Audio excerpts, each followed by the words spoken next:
The recent agreement signed by the Nigerian government with the European Union, called the Samoa Agreement, is generating a lot of buzz in Nigeria.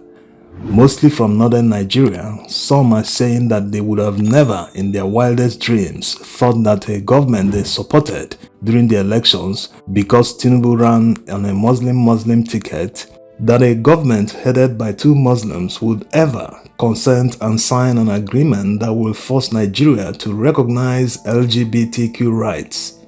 Some are of the opinion that they were scammed by the people that sold the Muslim ticket to them during the election, that it is unconscionable that a Christian president, that's talking about Goodluck Jonathan, rejected this agreement or any other agreement that will subject Nigeria to recognize LGBTQ rights. Yes, in 2014, Goodluck Jonathan signed a law that prohibited same-sex couples from having amorous relationship. In fact, according to that law, anyone that is caught doing that faces up to 14 years in prison. He was criticized then by the US government, European Union, many Western countries criticized Nigeria at the time. In fact, many in Nigeria believe that the Western powers worked against Goodluck Jonathan during his re-election in 2015 because of that law.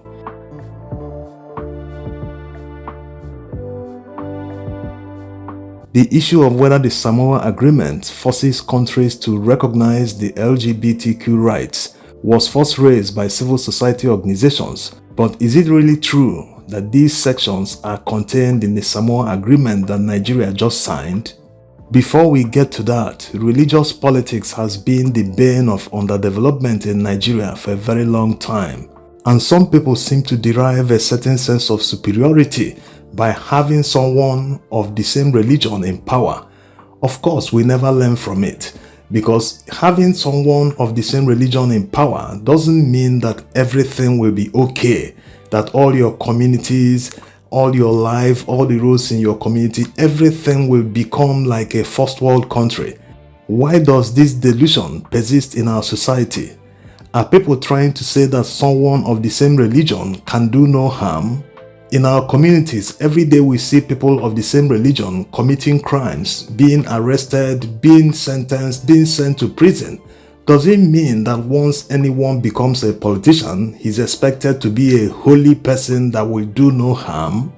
And when such politicians get to power, they introduce laws derived from religion.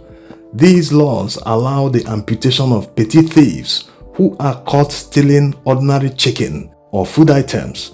While they are doing this and keeping the public busy, behind the scenes they are busy stealing and laundering billions of naira to foreign countries run by religious people. The difference here is that these countries are well organized, they have developed their country to first world status. So why haven't Nigerian politicians developed Nigeria to first world status despite the fact that they use religion to get to power?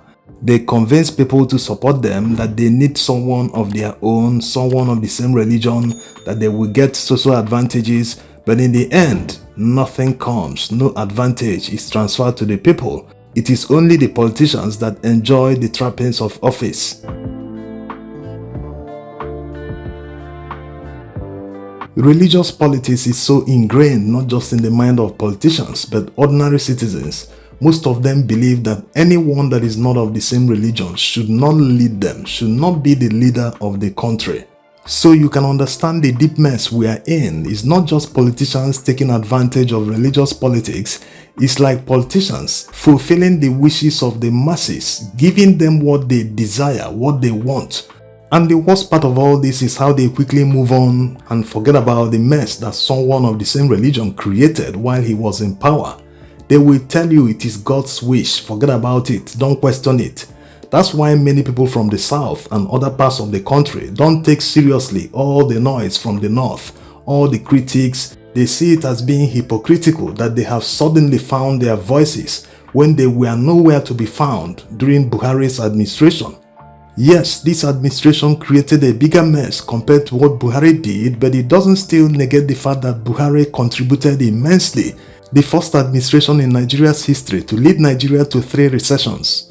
On top of all this, there are Nigerians who want us to believe that Buhari did no wrong. that Buhari is a hero that Nigerians should celebrate. So they didn't learn anything from Buhari's time. That was why they were bamboozled. No, bamboozled is not the right word.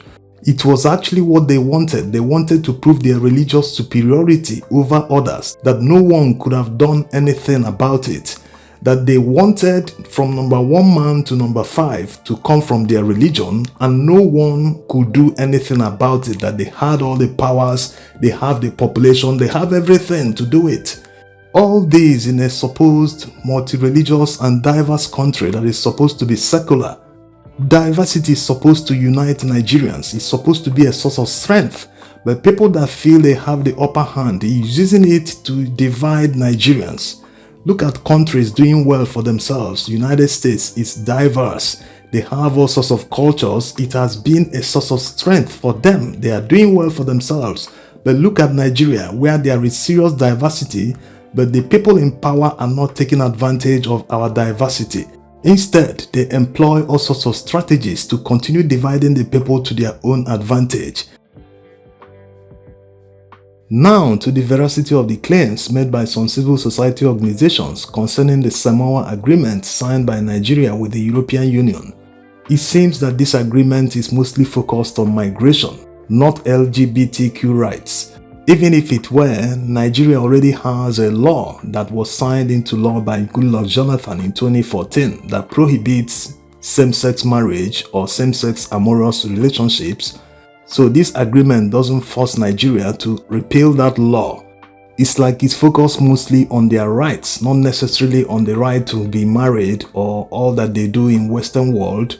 Besides, even if this law doesn't exist in Nigeria, it will never take off like it is in the Western world. Remember in the 70s and the 80s, how people mocked ladies wearing trousers. Yes, ordinary trousers that have become everyday life today. Back in the day, many people were against it. They were too conservative and religious that they saw women wearing trousers as a taboo. Not that it doesn't exist in Nigeria right now, it does. But even without limitations or any law preventing people from living the kind of lives they want, many people will never come out openly because of the stigmatization it will bring about. Because many people will see them as people who have mental problems. Yes. That's how conservative Nigerian society is, not just in Nigeria. In many African countries, it is like that. They see people that live that kind of life as having problems. So it will take many decades for people to stop caring. They need to rid themselves of poverty first. The more people prosper, the more they become liberal, the more their mentality changes. So it's as simple as that. People shouldn't worry about all these rights now. Let them worry about the future. Let them worry about prosperity. Let them worry about development. And that development must not come from someone of the same religion with you. Competence can come from anyone because all men are created equal. Thanks for watching.